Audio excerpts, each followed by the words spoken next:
Welcome to the Driveway Beers podcast with Mike and Alex. Thank you for joining us, and we hope you enjoy the show.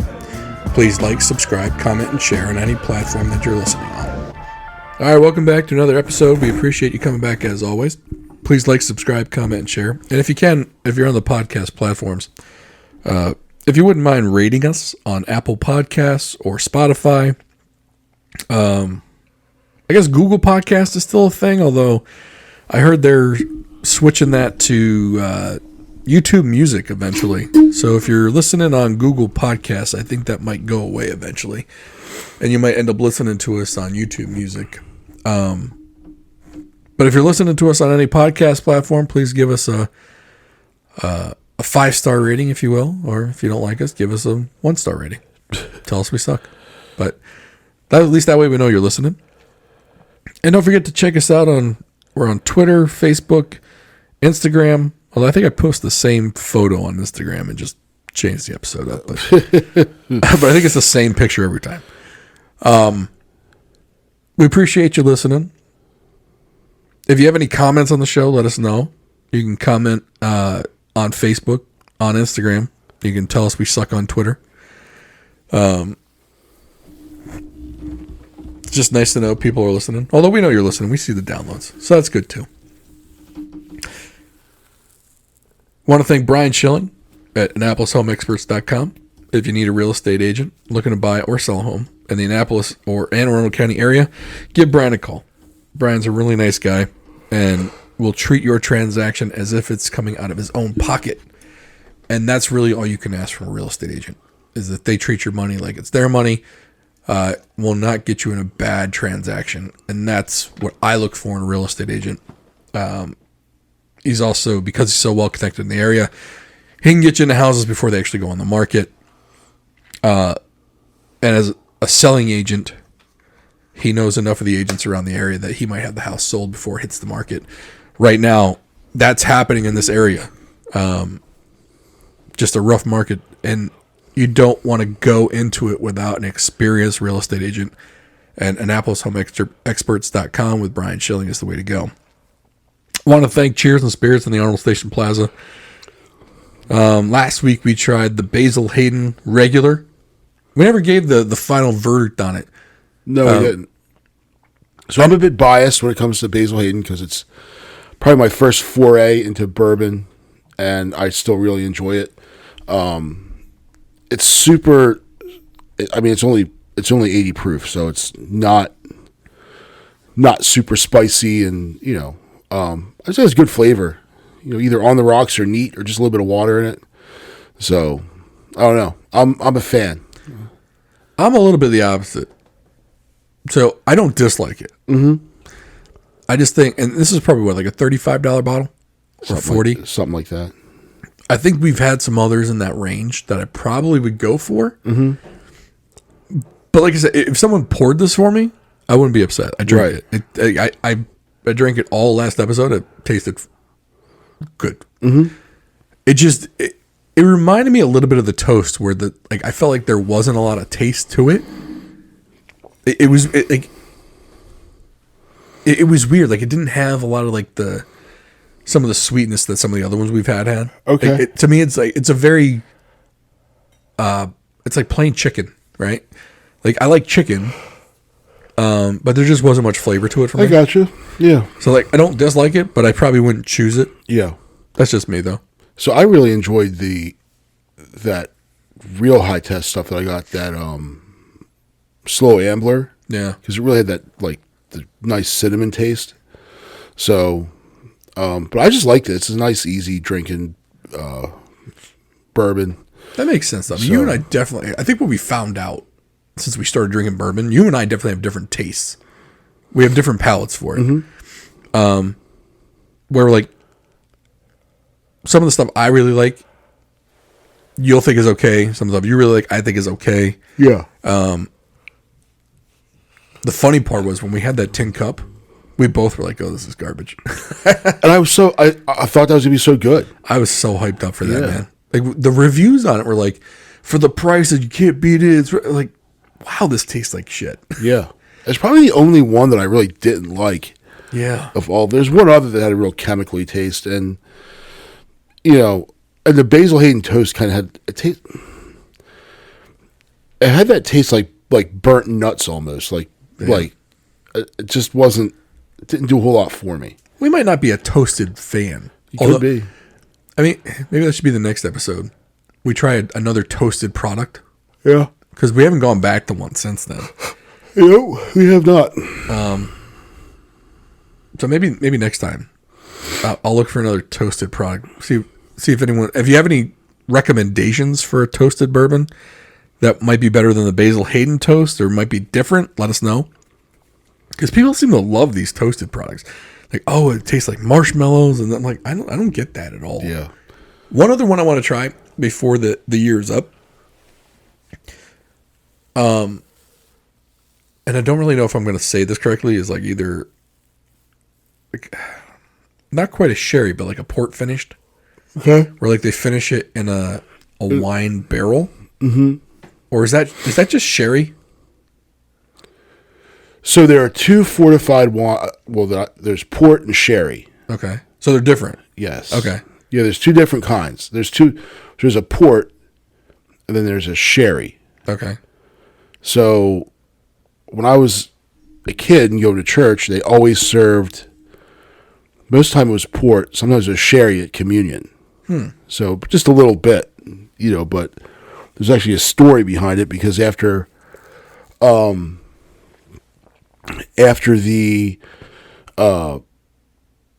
Henry VIII broke away from the Catholic Church, the Spanish and Italians would no longer sell wine to the English. However, the Portuguese would, which is where port wine comes from, apparently. That's where the name comes from. So, yeah. So is there port finished bourbon, or am I just making something up? So there are fortified wines.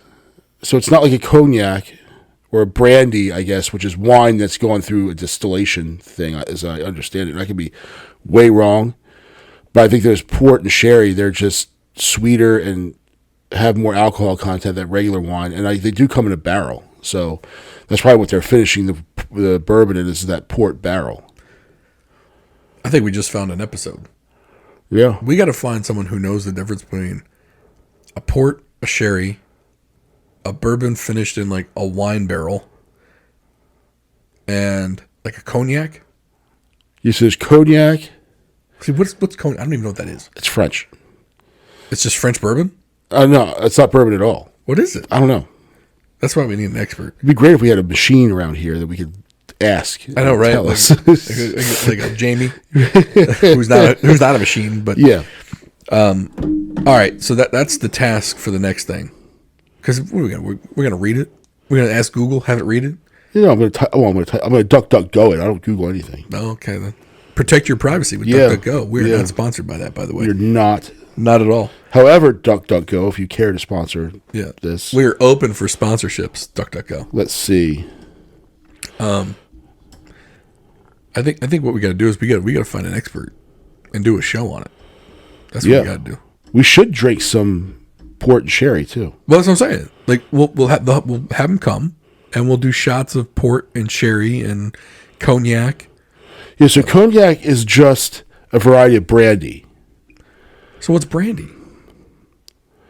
Brandy is, let's see.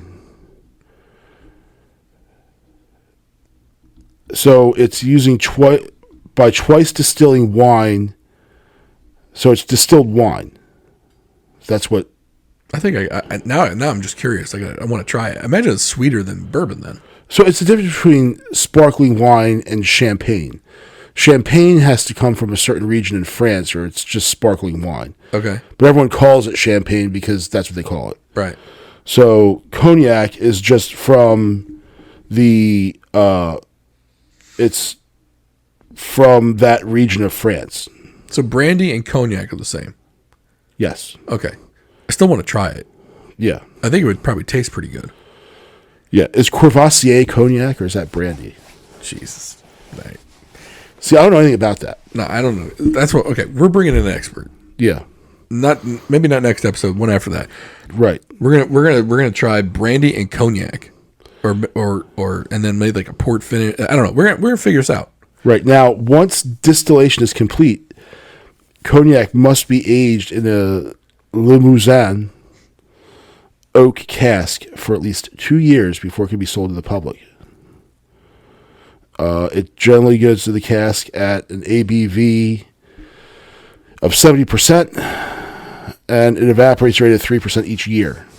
So by the time it's done, it goes to 40%. I always think when I hear brandy and cognac, I think of like snooty Englishmen and like high price. Even though it's French. Sure. I think people it's one of those things that people think is expensive. Yeah. So they drink it because they think it's expensive. Or like, so luxury is the pursuit of the poor man or the pursuit of the fool. Sure. And, they say a poor man will spend his last dime to look like a rich man.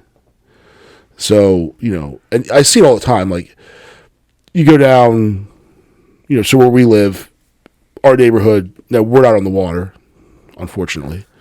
But if you come out and go further down the road that our neighborhood is on, you end up on big houses on the water. Mm-hmm.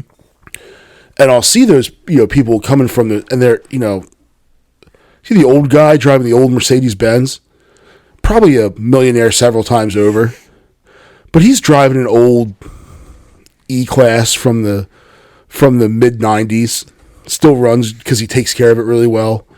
Wear just regular clothes, like, not fancy, flaunting it. So not like me who bought the 20-year-old car at 19 years old and still trying to make it run right. Yeah. So he didn't do that. Yeah. But that's I think that's the difference. Like, the fool is going to go out and spend all kinds of money on the expensive cognac or brandy, where just drink EJ. Who cares? Well, now I'm gonna go down the cognac / brandy trail, or port finished bourbon. I don't know. I gotta look into this now. We need to look into scotches too. We haven't done any scotch stuff. So, you told me the scotch has that peaty kind of taste to it that tastes like shit. Some does, some doesn't. So my father-in-law loves Johnny Walker.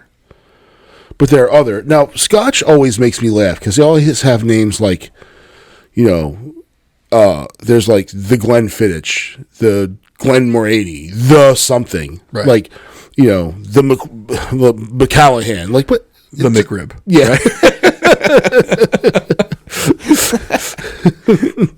So, I actually did drink, though, Scotch and soda. Not bad.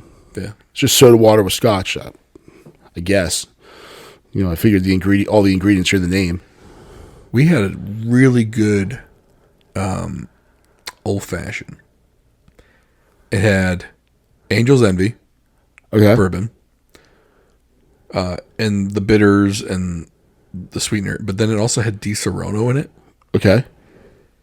It was, and it had the two maraschino cherries, so you had the cherry flavor in there too. It was delicious. So that's something that I would like to get into, and an old friend of mine and I were talking about it. Doing some of the cocktails. Yeah.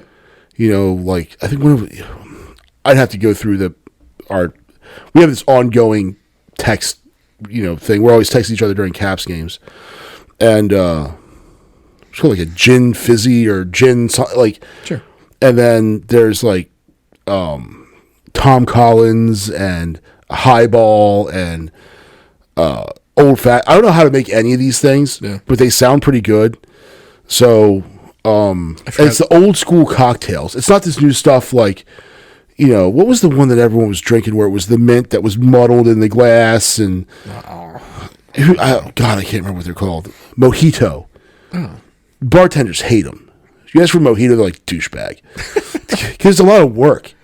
Because you got to put like raw mint leaves into a glass, and they get like a mortar and pestle and like grind them up like an apothecary. Just grinding in the wooden bowl. Yeah, like fucking Neanderthal. And they're like motherfucking everybody that orders it. I'm just like, Miller Lite. Yeah, right. So I just made a friend. I really like this drink though. I think it had ginger ale in it too. So maybe it's ginger ale, Di Serono, Angel's Envy, bitters, and the cherries. So I really like mules. Moscow Mule. I cannot get into them. So Maybe it's because I don't like the ones I've had though. So then there's, well, first of all, you have to have it in the mule glass. It makes a difference. Okay. And it's the copper, I think it does there's some chemical reaction. You sound douchey, by the way. I do. Okay. The juice. Yeah. The juice. I just want to point that out. Right. Okay. Continue though. When I'm doing the cook on my Blackstone that I, after I went to the store and got the ingredients in my 4-door Jeep with an automatic transmission, and then I put the juice from my bourbon into the glass and muddle it, and there's a chemical reaction. How much douchism can I get into one sentence? Just all the douchiness. Yeah, but my Jeep has a sticker on it. There's one that says Salt Life, and there's another one that says, it's upside down. If you can read this, please turn me over. And on the front, it says Hummer Rescue Vehicle. Yeah. So it's never been off-road. No. It's in the grocery store parking lot. I need a step ladder to get into it, but it's never been off-road because I'm afraid. So, but I lost the douchiness just zapped my brain. But it's taken over. The mule glass. I mean, I think the mule glass makes a difference, or the mule cup, the mule vessel. However, some buddies of mine, it was 3 families. We all went on vacation. We came up with the rather than the Moscow Mule, we call it the Stalingrad Donkey, which was diet ginger ale with lemon and vodka poured into it. So I think people are putting way too much effort into these things. Ginger ale is a great mixer. Oh, Makers and Ginger is my drink. I swear to God, I think if you just do that, yep, and you enjoy it, why are people wasting all this time with all these other ingredients when you can literally put bourbon in ginger ale or vodka in ginger ale or anything in ginger ale and it tastes marvelous? Yeah, like when I have to cook something to make a cocktail, right? Like when I have to use the stove to make it, now we're going too far, right? Like, I made my own artisanal simple syrup. It's just sugar and water, dog. That's all it is. Like, what are you doing? I would always feel weird if I went up to a bartender and said, "Hey, can I get some bourbon and ginger ale?" Yeah. Like, he's gonna look at you like, what fucking drink is that? Right. Nothing, asshole. It's ginger ale and bourbon. Put them together. Makers and Ginger. Yeah. I like Maker's Mark. Good stuff. Couple drops of bitters. Sure. Kind of brings it together. All right. Oddly enough, that was 17 minutes in. That was not supposed to be the topic today. Yeah, well, you know what? It was a good one. People got a little extra. The real topic. All right. So for people that don't, and this is not going to be sports related, but Aaron Rodgers is reportedly like a week or 2 away from returning to practice. So, it's probably about a week after this is going to air. So he wants to go back to practice the first week in December, but they're probably going to wait till the second week because of the injured reserve rules and everything like that. If he does come back to practice, that's only 3 months removed from an Achilles tear. Yeah. Which is unheard of. An Achilles tear is generally 9 months until you're back. Yeah. Not 3. And when he kind of came out and said, I want to say it was after 1 month after tearing it, he was like, "Oh no, I think I'll be back in 3 months." And everybody ridiculed the shit out of this guy. Like, "Oh, he's such a fucking idiot. This is the COVID guy who said he was immunized. What does he know? He's not a doctor."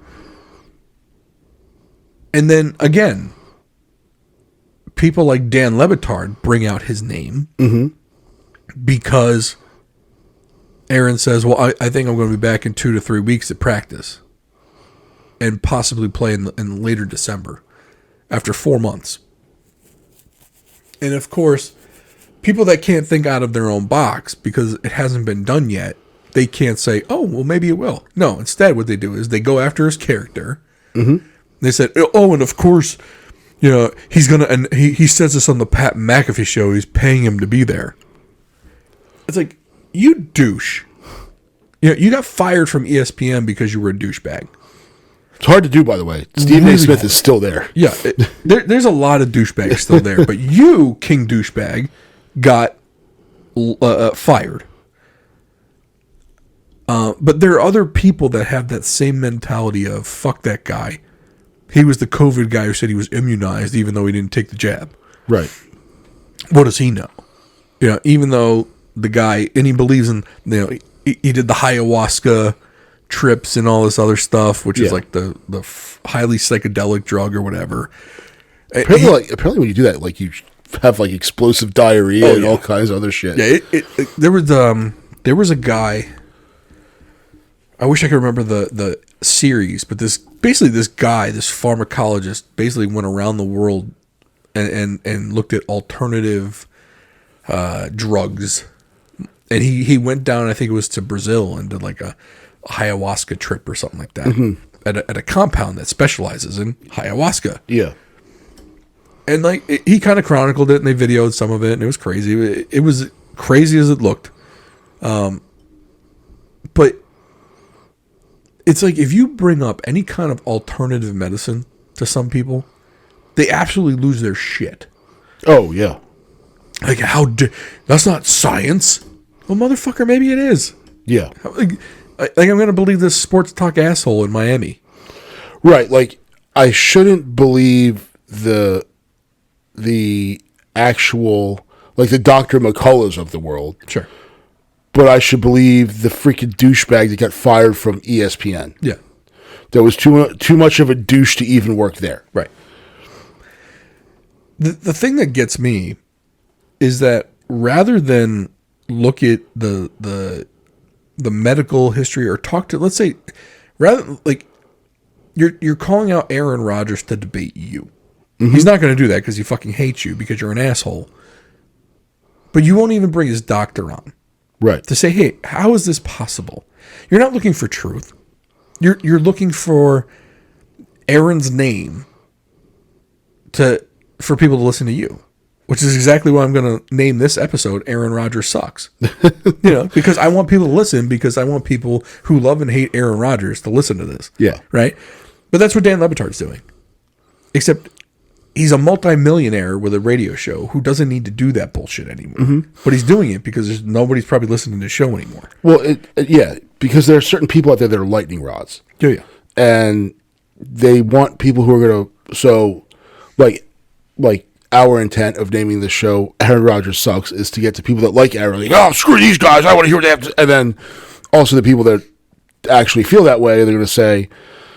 Oh, yeah, he does. What do these guys have to say? Right. And then we're going to make one side happy and the other side upset because they thought there was going to be one thing and it was the other. Yeah. So, yeah, you got duped. But you've listened enough into it to count. Yeah. So, and it only, look, we didn't even get to the topic until 17 minutes in. Yeah. So, hey, if they made it through the bourbon part, we really got them. Screw you guys. You guys are dicks. But, and the weird part is, so after they ran out of stuff to go after Aaron Rodgers for, then they went after Pat McAfee because that's where Aaron goes and does his interviews. yeah. And the reason why he goes on Pat McAfee's show is because Pat is a friendly interview. Yeah. He's not like during the whole COVID thing. Pat was the one guy who didn't be like, oh, well, you said you were immunized. You weren't. Like Pat wasn't out to get him. Yeah. It was Pat and Joe Rogan. Right. Those were the two people that actually asked what happened rather than just accuse and blame. Yeah. So then Aaron kept going back on the show. Now, part of it is he's really good friends with AJ Hawk, who's associated with the show. Right? They played together in Green Bay. Yeah. But of course, Dan then goes after Pat McAfee and says, well, Aaron only goes on there because Pat pays him. Because it came out that Pat was paying some guests like $1 million to come on the show. But does Aaron Rodgers need... I mean, the dude's got plenty of money. No, he doesn't need an extra $1 million. Yeah. From Pat. Yeah. But what happened was, so Pat did his show for a long time. Then he got sponsored by FanDuel for I think it was $135 million. Right? It was a big paycheck. Yeah. FanDuel, if you need another podcast, $1 million will work for us. I'll take $135. $135. That'll work. But essentially what happened was, so Pat got paid, And Pat is, I guess, a notoriously generous individual. He realized that he didn't butter his own bread the entire time, right? He had help. Yeah. So I guess he's got like 8 or 9 guys that work on the show with him. He gave them each like $1 million a piece or $2 million a piece plus whatever. He gave them a large chunk of change so that they would never have to work again. Of course they do because they like working for him. But he also paid guests that came on that didn't have to come on because they were part of the show's success. Yeah. You know, they weren't part of making the show happen. They didn't go in every day and do the show, but they came on the show when they didn't have to. Because, like, I think Aaron Rodgers came on every Tuesday. Yeah. Yeah. And so Pat basically just gave him some money, and apparently Aaron was like, no, I don't want the money. I don't want it. And Pat was like, no, you're taking this money. That's the kind of guy that he is. From all accounts, and not that I know a lot of people in that industry, but from all accounts, like, no one has said a bad word about the guy except for like a couple of these pundits who try to go after him with this whole thing about him paying for guests. Yeah. But don't all these shows pay their guests? Yes, all of them. Or it goes the other. It depends on who. I think it's like a clout thing. Yeah. Like if you're trying to sell something, you pay to go on the show. Or if you're an expert that they need, like they're trying to bring on the show to add credibility to the topic, then they pay you. Like it kind of works that way, I think. Yeah, like I guess it's, what is it? I love hating this show, the Today Show. Like, I haven't seen it in probably a year or so, but I love to hate that show. And half it's payola. Yeah, like like these people are paying to go on there and like, oh, this is how you make a freaking cookie or whatever the hell they're trying to, like, travel experts. Like, why should I listen to you about it? But they're just hawking some product. They're selling a book, or they're selling like a cookbook or something like that. Yeah, yeah. So it's not like a completely out of the realm for some. I mean, would Joe Rogan's show be any less attractive to people if it came out that he paid people to go on the show? I don't think so. I mean, yeah. If the information was biased because of it, sure, maybe. But if he's paying people to go on the show and they're still providing their expert opinion on whatever it is, because that's what Joe does, or I doubt he's paying his friends to go on the show, on those ones where the comedians are there just hanging around bullshit. Oh, like when Tom Segura and them are on there getting all... Yeah. I doubt he's paying them anything. Yeah. But...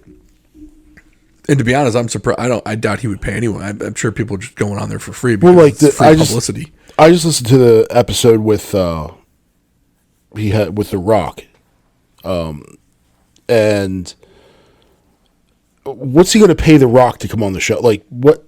The Rock's got more money than him. Yeah. The Rock, for people that don't know, The Rock gets paid over $20 million a movie. And on top of that, he owns like 7 businesses. Yeah. So no, he's not hurting for cash. Right. I mean, he might have been selling something, but well, when he was on, I mean, I don't think has a movie out, and you know, he was just on, and it was actually an interesting episode. You know, he's an interesting guy.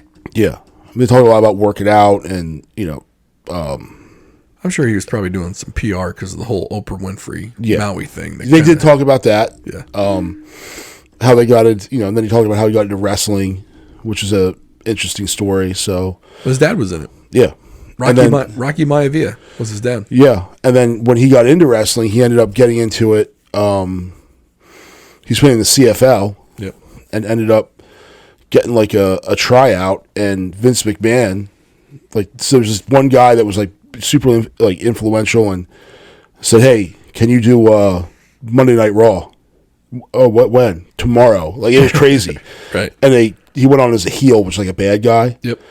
And then he was on there as like, they said, oh, just smile, and how they develop. It was about how they develop characters and conflict and all this stuff in it. And it was actually, you know, kind of, I always thought wrestling was kind of, and I still think it's goofy. Like, I don't watch it, but like how, you know, Stone Cold Steve Austin came out. I was supposed to be a bad guy. Then all the people liked the bad guys. And, you know, how he'd drink a beer and, you know, spray beer all over the place. And turns out it was non-alcoholic beer. Yeah, and it turns out that it was like everyone, like all the drunk rednecks, and they're like, well, shocker, they like people that drink beer and tell people to fuck off. Right. Yeah. Surprise. Yeah. There's and you can check it out on YouTube. There's like I want to say it's a show called Biography, or it might be the Biography channel on YouTube. And essentially, they took all the WWE biographies and they put them on YouTube. Okay. So, like, I watched the one about the Ultimate Warrior, and it was fascinating to see this, just to hear the guy's backstory. And they talked about him and like Miss Elizabeth, and so like it was him, and they did Mick Foley. Like, the backstories behind some of these guys is like really interesting stuff. Yeah. And they're about an hour long, so they're not short. They're almost full length movies for the most part. I would recommend people like who have an interest in a good biography story. Check out the Ultimate Warrior one. That one's crazy to me. I think they did the Macho Man too. Okay. Look, we grew up around the time when like Hulk Hogan, Macho Man, Andre the Giant, like those were Sergeant Slaughter. Sergeant Slaughter was there, yeah. The Iron Sheik. Yeah. Like, all these were like big names, and like that was back when wrestling, like the storylines were so good. Hacksaw Jim Duggan, like those were really good storylines back then. Like I don't keep up with it now because I'm older, but I had no like misgivings that it was real wrestling. Yeah.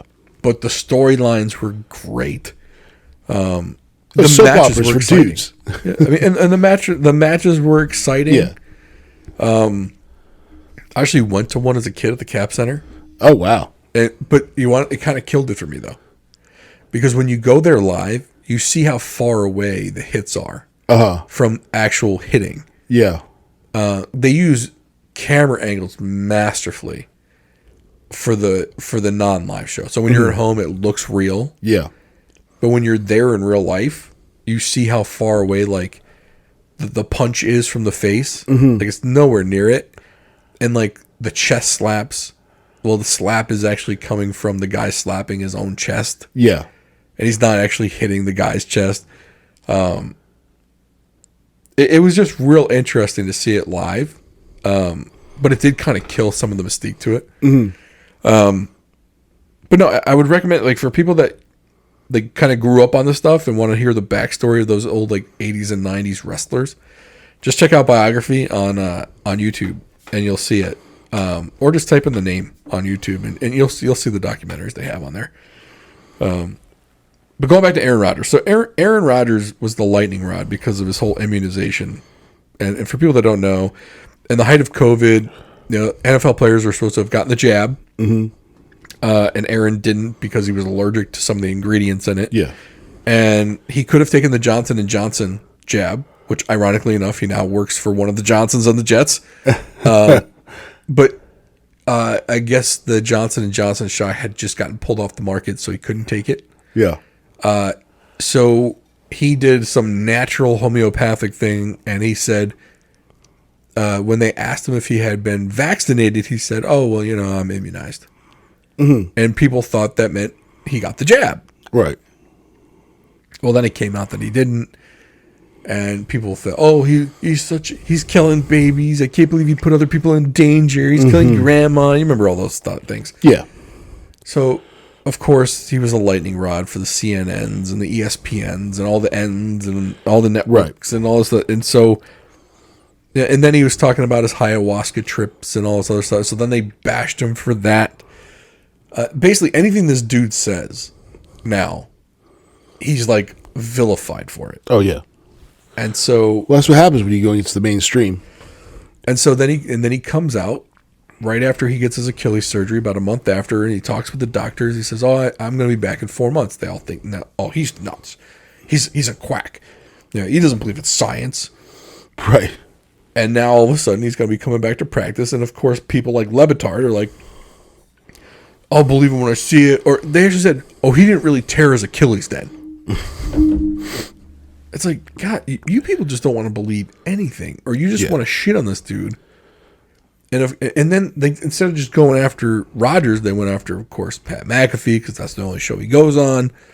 He's like, oh, he's not brave enough to come on my show and debate me. Aaron Rodgers, you should debate me. No one's going to debate you. Right. You're an asshole. Yeah, and then you're hooked up to a earpiece, right, with someone feeding you the answers, and I would like to think about if Aaron Rodgers actually did come back. So people are going to have to eat some crow. Okay, so say it's first week of December, he's able to practice. Let's say realistically, based upon that, his first game back is Christmas Eve, week 16 against the Commanders. That's the game he's aiming for. Okay, so the Jets currently are 4-6. Yep. In that span, they have Miami twice. Yep. At least one of those is a loss. Yep. Probably both of them. Probably both. So that's going to go to 4-8. They've got Atlanta and Houston in there. I'm going to say they could conceivably win both of those games. Houston's playing tough right now. Okay. But I'll concede, because C.J. Stroud playing against that Jets defense might be rough. So let's say 6-8. Okay. So they're 6-8 going into with Washington coming to town on the 16th. And you got 3 games left. 3 games left. You could conceivably get to 9-8. Right. If they won all 3 with Rodgers, one of whom is against the Patriots, who are currently 2-8. Yeah. So, by the way, suck on it, Patriots. But what's the point? Like, so he said he's only going to come back, and he said this a few months ago. He'd only come back if the Jets were still in playoff contention. Right. So they might be able to get to 9-8, but he's probably going to evaluate and say, okay, does 9-8 get us in? Yeah. Now the other part is, though, what if he just plays those last 3 games just to get some time in? Yeah. So that when he comes back to training camp in August, it hasn't been almost 2 years since he played a full game. Right. It might be reason enough for him to do it. Yeah. But I think if he thinks that the team is kind of given up, because you don't, the worst thing you want to do is you don't want to go back in and you're running for your life. Right. Right. So you want to see how if their team is still playing hard. I think he does play, though.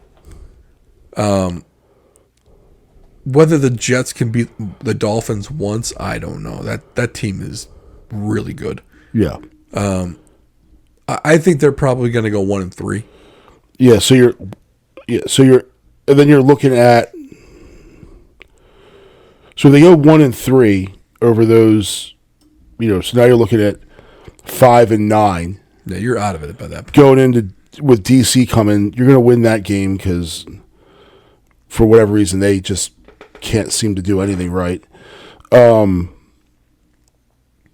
If you played those last 3 games, Washington's a conceivable win. So now you're looking at, was it 6-9, and then Cleveland depends on Deshaun's out, but yeah, they still won last week though. Yeah, and then that defense is really good. Yeah. So they probably lose that one, and then the Patriots.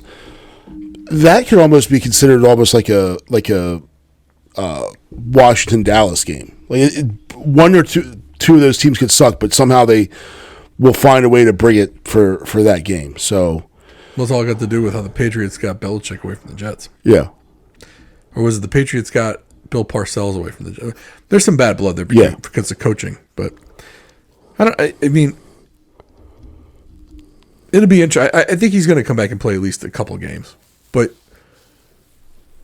the fact that guy, it shows to me that people have not gotten out of their entrenched COVID bubbles. Right. Because of how hard they go after Aaron Rodgers. Mm-hmm. Like, people are still yelling medical misinformation at people. Yeah. When they can't realize that a lot of the stuff that was said to be medical misinformation ended up being true. Mm-hmm. It's like, at some point, you've got to reevaluate the information you got, whether it was true or not. And are you going to believe those same sources again? Yeah. to the point where you're yelling at another human being who wants nothing to do with you, who probably doesn't even know you're still a sports personality somewhere. That, I mean, and I feel like there's a lot of people out there that are still doing this. Oh, I think I watch people driving in their cars by themselves with their mask on still. I'm like, man, you really got, didn't you? Well, they're still doing the Pfizer COVID shot. They got Travis Kelce doing commercials saying, hey, you can do two things at once, because they're trying to say you should get it when you get your flu shot. Because there's a lot more uptake for the flu shot than there is for the second COVID booster. Mm-hmm. Or for this COVID booster. Or whatever version this. How many would I have gotten had I continued getting them, I wonder? Every 6 months, right? Isn't that the standard? Yeah, so I stopped. So I did the first two that I was supposed to, and then one more. So you did the first shot, the second shot, which was considered the full dose, right? And then I did a booster. Yeah, I think I did the same. I haven't done one since. Right, me either. So it's crazy because after I got the booster, I got COVID. So, and I was fine. Like, right. So that was in 21. So would I have gotten 4 more boosters by that point? By now? Maybe 5 at this point. Yeah. If it's every 6 months. But, and I'm not saying people shouldn't get it. If you want to get it, I'm not a doctor, right? But more information has come out in the last 2 years about how effective it is and whether it's necessary and who it's necessary. Like, you notice how they don't push it for kids anymore. Yeah. That's gone away completely. Like, if you're under 18, they're not pushing that shit at all. Mm-mm. And I think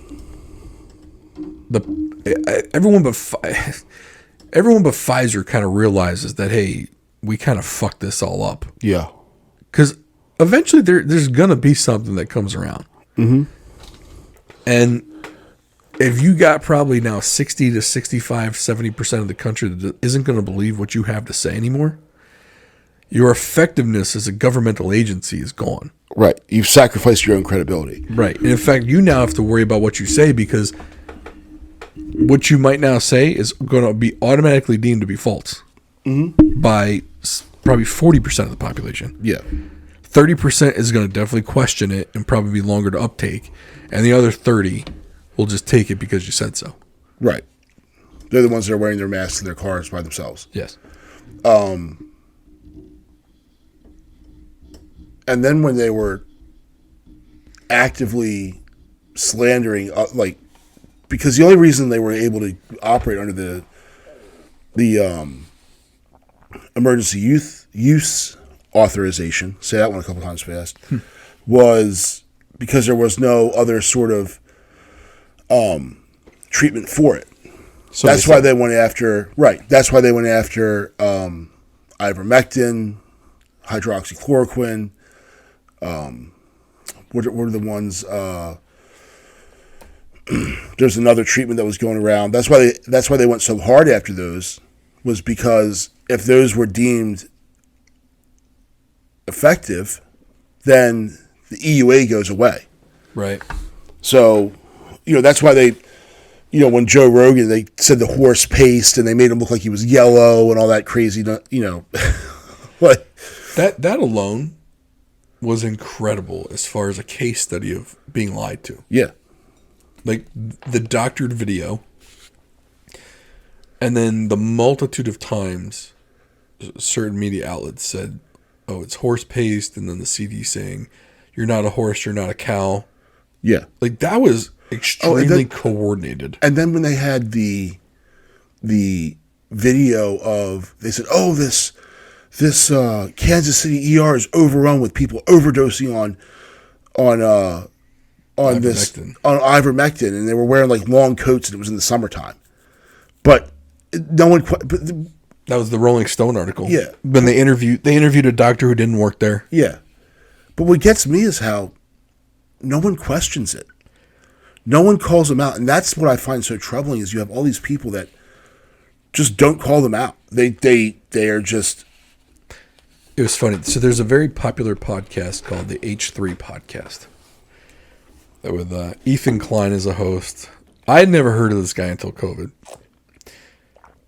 And someone played a clip of his talking about someone was questioning COVID and I basically just questioning the vaccines and whatever.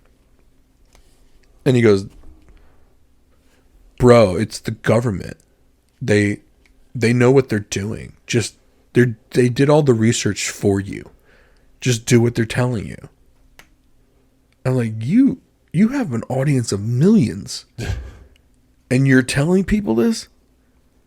Like, just don't question it because it's the government? Yeah. Like, and this is like where part of like he's a staunch Democrat, and I'm like, yo, Democrats were never about just believe the government. No. Like, this is like, and I don't want to make it political, but like, you got people like him, and he mostly caters to a younger audience, and he's just like, just do it. The government, you don't have to think, man. The government did it for you. Like, what the fuck? I couldn't believe when I was seeing some of this stuff. Like, so Neil Young. Oh yeah. Went on his, because they kept Joe Rogan. He's like, "You're going to pull all my music off Spotify." And Spotify's like, "Okay." Right.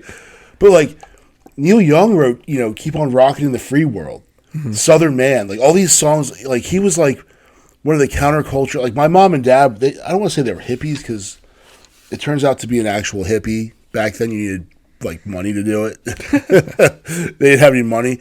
But, like, they were...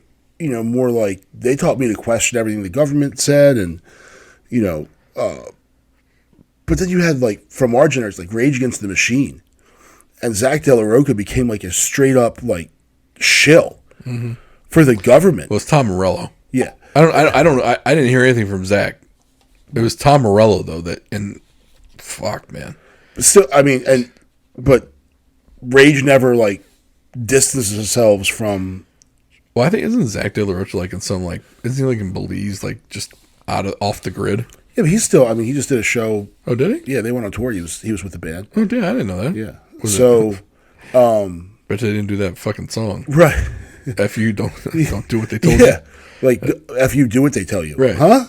Right. Like, yeah. Are you the Rage that used to like rolling down Rodeo with a shotgun? Like, where are you guys? It was just such a strange like.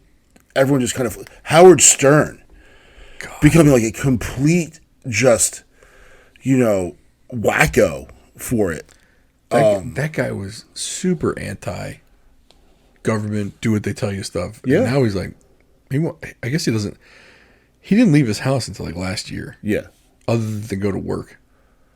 Like, what the heck is going on with you, man? Yeah. You used to be like counterculture like fully. But is he even relevant? Like, does anyone listen to Howard Stern anymore? I don't think so. I mean, like, I'm sure he's got, like, when we say nobody listens to him, I'm sure he's got some listeners that have Sirius XM radio just for him. Yeah. But it's nowhere near what his listener base was when he was on terrestrial radio. Oh, no. When he went, I mean, the reason I got satellite radio back when he was because he went to it. Right. That's the reason I went to it. Yeah. And then, I mean, I used to work midnights and, at a hospital, and part of the, was watching the day work staff come in.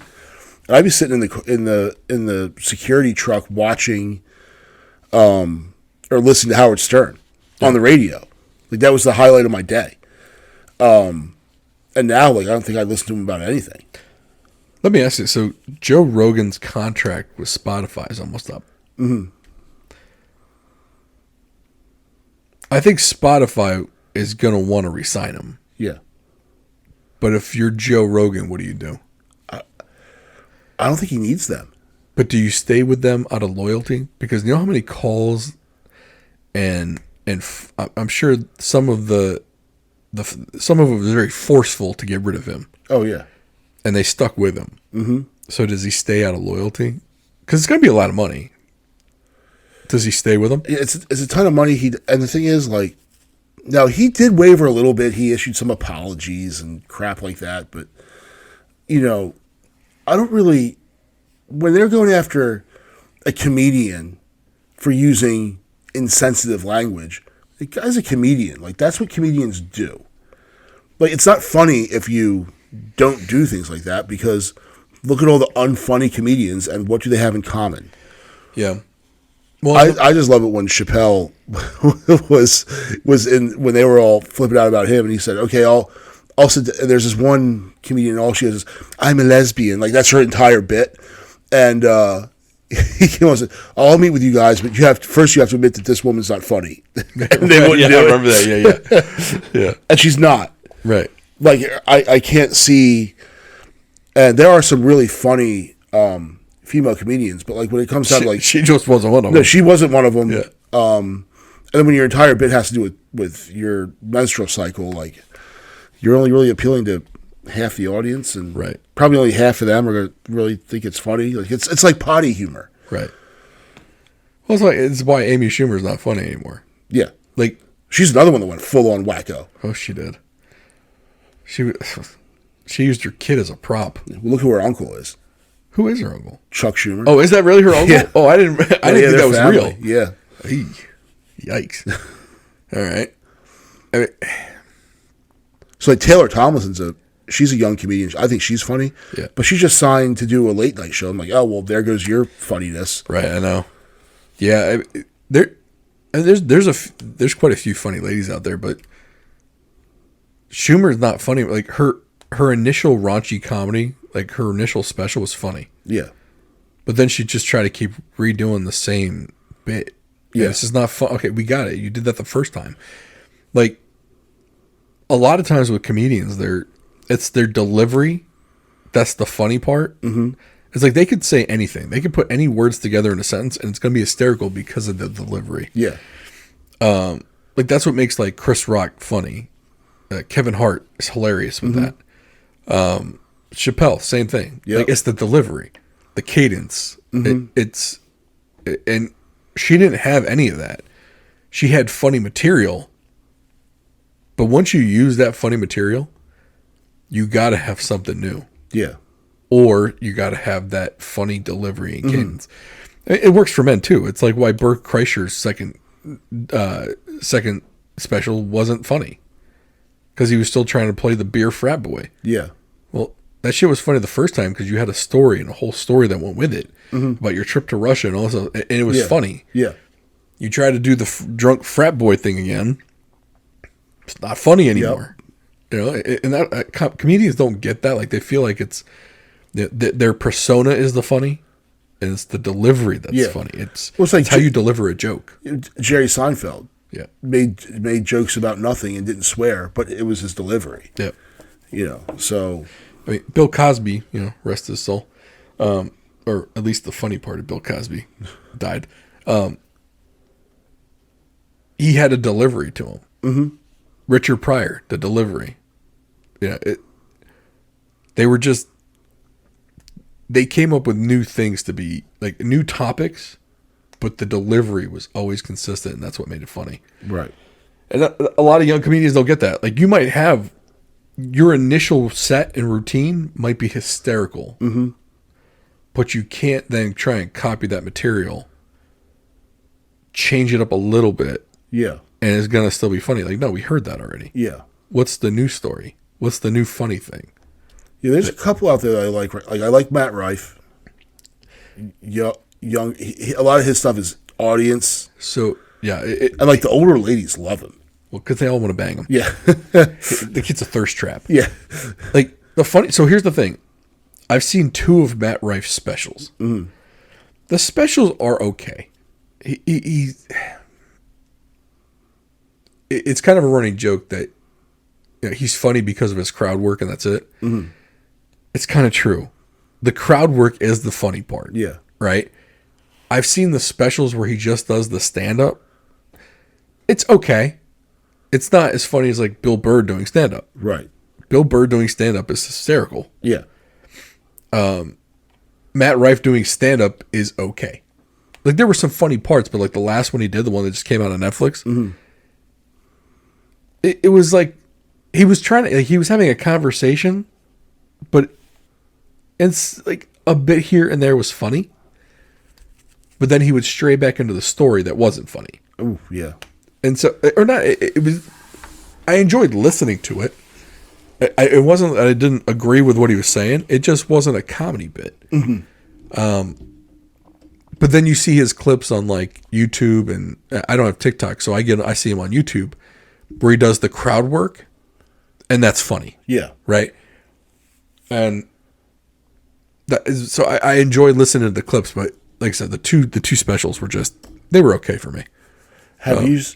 Another one I like is Stavros Halkias, or I haven't seen the full stand up. I just see his Twitter posts. Oh, Uncle Ronnie when the Ravens lose. It's like, the Ravens go to the Super Bowl, yo, and they lose. Like, the Ravens fucking suck, yo.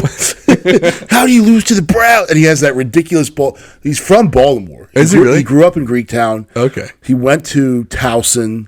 Like, he's a straight up like, just like diehard Ravens, like he came out of Jimmy's Seafood from the back kitchen. Yeah, but his character that does the Ravens thing is like, the character's Uncle Ronnie, but like he's like your typical like Dundalk Essex. Just he's like, if you're listening to this, Tammy, don't take me to court for the child support. It wasn't my fault that I showed my penis out front of the fucking Waffle House. Like, if we still had Joe Flacco, yeah, right. Like, you know who would have won that game? Super Bowl champion Joe Flacco. And because everyone around here knows that guy, right? And like, whether it's you walk into the Wawa wearing your Ravens hat, and the guy's like, "Fucking Ravens suck, yo," and like, "Holy shit, you exist." You go get your oil change. He's like, "Yeah, fucking Ravens won, yo. We're going to the Super Bowl." Like, oh my god, you're here too. I wonder how well that bit plays, or if he even does it on the road, because he's a stand-up comic. Oh yeah, he goes on the road. I wonder if he does that bit outside of Baltimore, or if it just plays on the I think internet. he just does it as a thing for here. Okay. Have you seen his does he have a special that he has like? I haven't. A buddy of mine went to his show at the Lyric.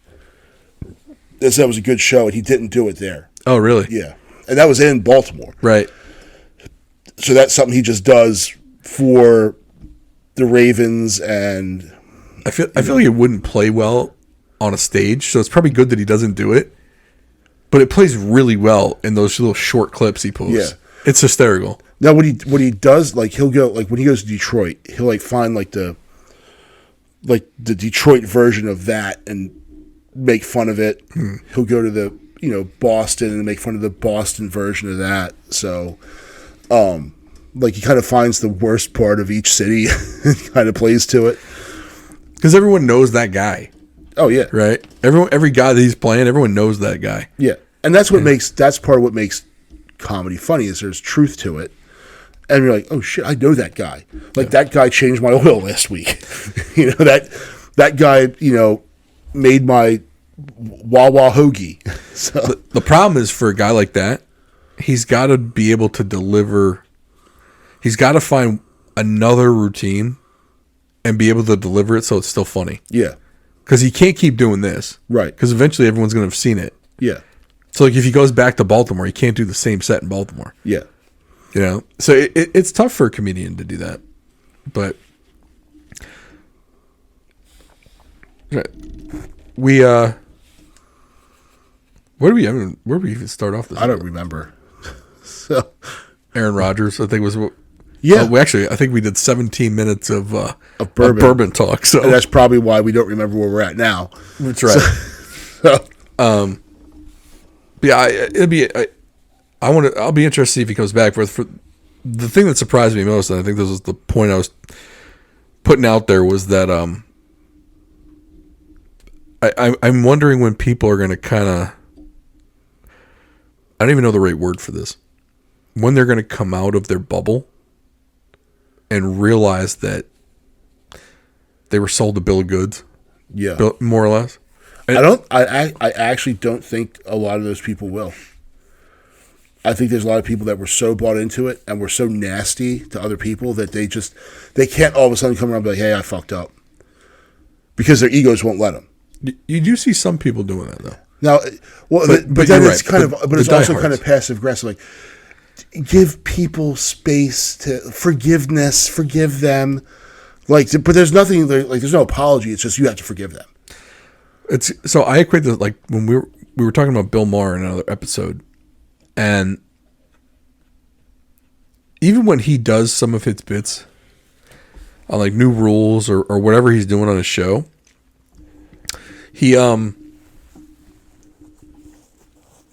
still pokes fun at like hypocritical and wrong Republicans. Mm-hmm. He never points that finger back at Democrats. Like he did this one little thing. I want to say it was about a month ago, and he's pointing out like Tom Cotton and another. It's like Republican, like Steve Scalise, like Republican after Republican after Republican. I'm like, dude, you got to be kidding me with this shit. The people that you've been backing for years, you could say this shit in spades, and the effect, the negative effect they've had on actual people is far worse than what you just pointed out. Yeah, but that's your that's where you're coming with. Yeah, and it's like I think you're right. So with him, like the Trump derangement syndrome is still so bad in him. Yep. That even every once in a while he kind of puts out a nugget that makes you think he's turning a corner or that he's sane. But then he goes right back to that bullshit where it's that passive aggressive, I'm better than you shit. Yeah. Rather than him coming out and say, you know what? Even someone like me was fooled. Mm-hmm. And it's about time I admit it. He will never do that. No.